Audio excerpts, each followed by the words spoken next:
hadis riwayat Muslim, baik Anda tunaikan di malam hari setelah tidur atau Anda tunaikan sebelum tidur, bagaimana cara menunaikannya? Saya mulai dengan hadis Muslim nomor hadis 749. Qala Rasulullah sallallahu alaihi wasallam. Satu kali kata Ibnu Umar radhiyallahu taala anhuma, Rasulullah sallallahu alaihi wasallam pernah bersabda, "Shalatul laili mathna mathna." Kalau Anda ingin tunaikan salat malam, silahkan mulai paling minimal kerjakan 2 rakaat dulu. Kemudian tambah 2 rakaat lagi. Masih sanggup terus 2 rakaat lagi. Bahkan wa idza khasyya ahadakumul fajr. Kalau khawatir fajar akan segera tiba, falyutir raka'atan wahidah. Segera tutup dengan witir 1 rakaat. Coba bayangkan begini, Anda sholat dari ba'da isya.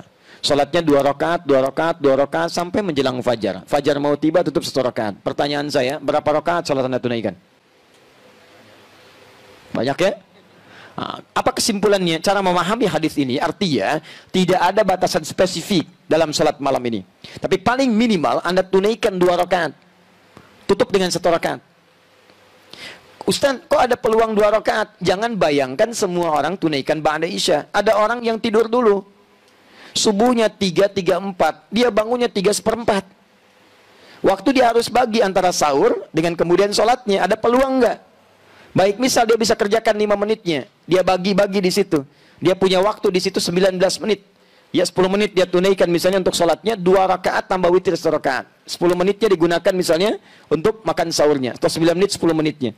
Baik, maka dia punya peluang 2 rakaat kerjakan, kemudian 1 menit 1 rakaat tutup dengan witirnya. Artinya apa? Kesimpulan umumnya adalah Nabi pertama tidak membatasi jumlah rakaatnya. Jelas ya? Tapi paling minimal berapa? 2. Witir berapa? 1. Jelas? Oke, sekarang muncul pertanyaan, ya Rasulullah, kalau nggak dibatasi begitu, nanti rakaatnya berantakan.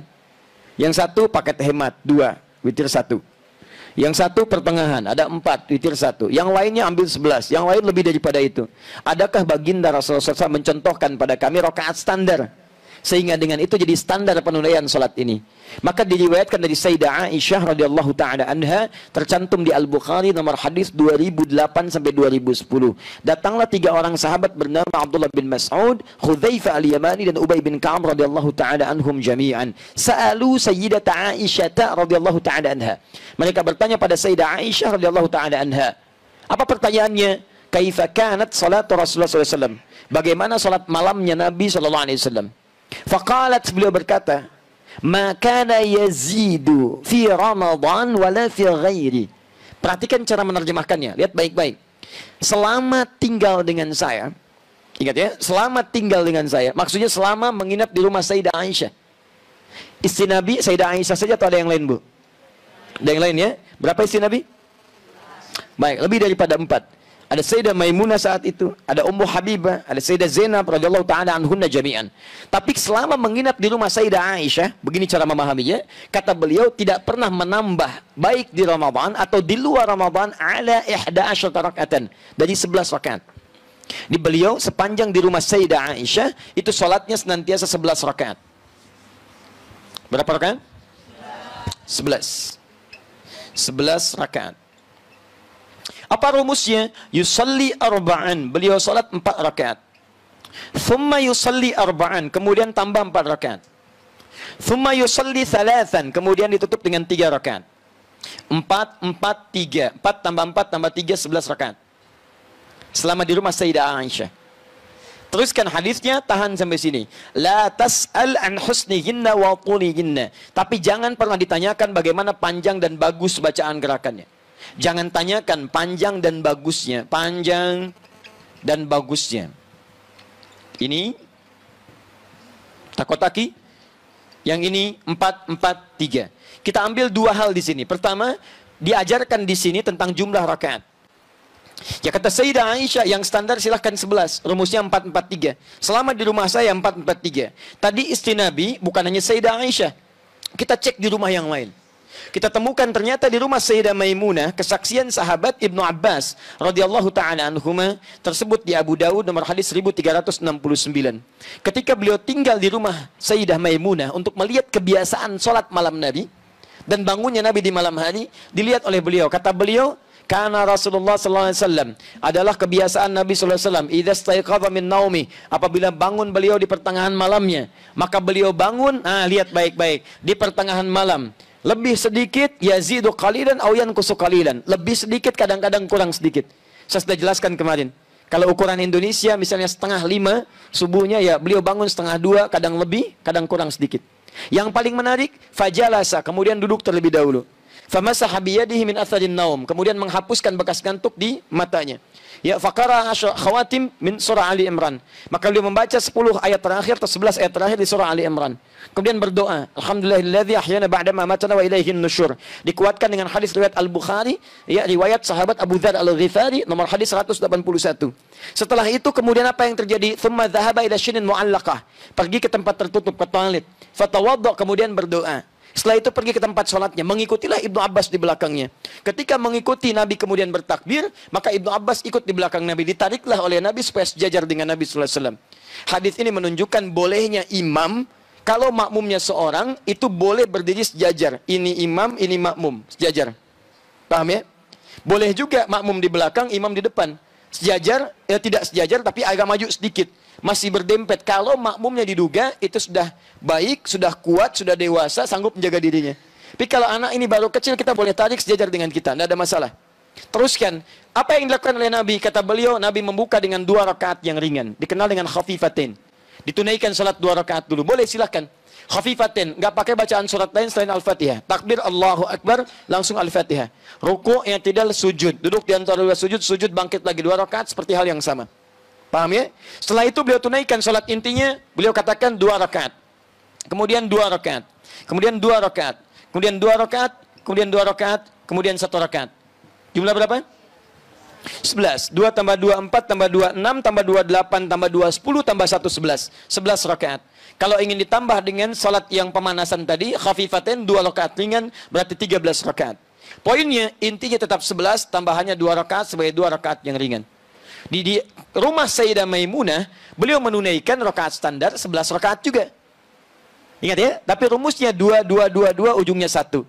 Boleh kalau mau witirnya 3 ujungnya 3. 2 2 2 2 ujung 3. Atau 2 2 2 2 2 ujungnya 1. Jelas? Berapa rakaat? 11 rakaat. Dan ini mau 4 4 3, 2 2 ujung 1 atau 3, jumlah 11 itu tidak saling mengungguli. Enggak ada masalah, jangan bertengkar pada urusan seperti ini. Oh, yang benar itu 11 4 4 3, formulanya bagus. Kemarin Bayern Munchen ngalahin Hamburg juga 4 4 3. Misalnya sampai jadi juara misalnya, dan seterusnya. Tapi kan nggak bisa. Bayern Munchen kan dikalahin sama Madrid, rumusnya bukan 4 4 3. Itu urusan yang lain. Ya. Nah, kita kembalikan ke sini teman-teman. Ini boleh, ini boleh. Paham? Baik, sekarang sebentar. Kalau saya pengen 23 rakaat boleh nggak? 37? 41?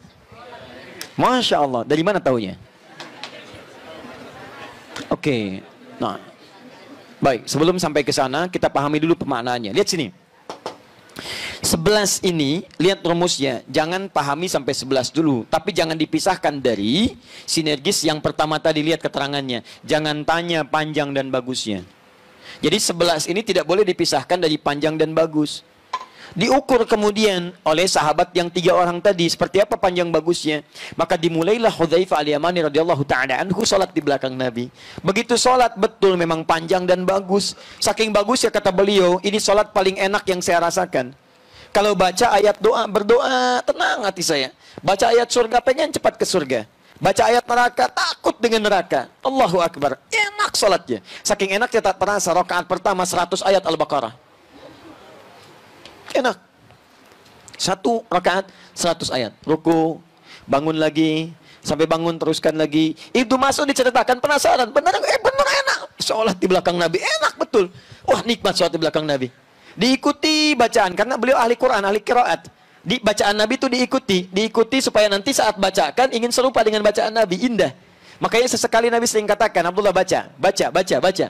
Ya Nabi, engkau kan yang Nabi. Tidak ada salahnya kan saya mendengar bacaan Anda. Indah. Begitu diikuti sampai 100 ayat Al-Baqarah, dikira akan ruku, ternyata diteruskan. 286 ayat Al-Baqarah sampai selesai. Dikira akan ruku, nyambung ke Ali Imran 200 ayat. Dikira akan ruku, nyambung ke An-Nisa 176 ayat. Baru setelah 176 ayat, beliau kemudian ruku di situ. 5 juz 4 halaman, rakaat pertama. Luar biasa, lebih banyak dari yang semula. Dan besoknya tidak pada ikutan lagi. Ya. Kenapa? Bukan karena banyaknya. Bukan karena banyaknya. Karena nanti Imam An-Nawawi dia punya kitab namanya At-Tibyan fi Adab Hamalatil Quran. Ternyata Nabi itu kalau sholat, pertama bacaan ayatnya selalu berusaha panjang. Ini kita ambil rahasianya. Kedua, dibaca dengan tenang. Sehingga ada pengaruh kepada roh, kepada jiwa. Yang ketiga, bahkan selesai sholatnya, itu tidak langsung bangkit, istirahat sejenak. Dalam istirahatnya berdoa, beliau memohon ampunan kepada Allah. Allahumma innaka afuwun tuhibbul afwa fa'fu anni. Ya Allah, aku banyak salah, aku banyak salah, aku banyak salah. Engkau maha pemaaf, engkau maha pengampun. Ampuni aku ya Allah. Maafkan aku. Seorang Nabi maksum dijaga dari kesalahan, masih meminta ampunan dari kesalahan dan mengaku salah. Kita yang bukan Nabi, bukan Rasul, tidak maksum merasakan bebas dari kesalahan. Itu yang fatal. Ini kemudian pasca salat, beliau berdoa dengan tenang. Istirahat, berdoa dengan tenang. Tahan, sini tahan. Fokus baik-baik. Lihat sini rahasia pertama. Rahasia pertama dibaca dengan panjang. Maksudnya memperbanyak ayatnya. Bukan sekedar panjang, memperbanyak ayatnya. Rahasia sholat malam, perhatikan rahasianya. Kenapa sampai disebut menyempurnakan puasa Ramadan? Teman-teman, ternyata ada satu amalan di dalam ibadah kita yang saat dikerjakan seperti sederhana tapi pahalanya melimpah. Apa amalan itu? Di antaranya adalah membaca Al-Quran. Kalau Anda sholat, sekali sholat nilainya 10. Ramadan dilipat gandakan. Tapi ingat, bukan cuma sholat yang dihitung, setiap bacaan Qurannya. Dan bacaan Quran skala dibacakan, satu hurufnya 10 kebaikan. Satu hurufnya sama dengan 10. Man qara'a harfan min kitabillahi falahu asyru hasanat. At-Tirmidzi nomor hadis 2910. Siapa yang baca satu huruf dari Al-Quran, dia mendapatkan 10 kebaikan. Masih ingat kalau Ramadan kali berapa? 10 lagi. Jadi satu hurufnya berapa? Allahu Akbar. Cuman Ramadan yang saat Anda bacakan setiap hurufnya itu mengalir kemudian 10 kali lipat minimal di hari biasa. Maka mau malam hari apa lagi yang Anda carikan pahalanya? Kalau Anda kehilangan Ramadan, peluang ini nggak ada. Makanya Nabi mengajarkan pada kita, jangan ributkan masalah rakaatnya. Anda harus maksimalkan, baca yang banyak, karena peluang pahalanya banyak. Silahkan cek. Jadi kalau Anda mau sholatnya 11, mau yang lainnya, maksimalkan. Yang penting bacaannya itu, usahakan maksimalkan panjang, dalam arti perbanyak ayatnya, banyak ayatnya. Karena setiap hurufnya ini digandakan luar biasa.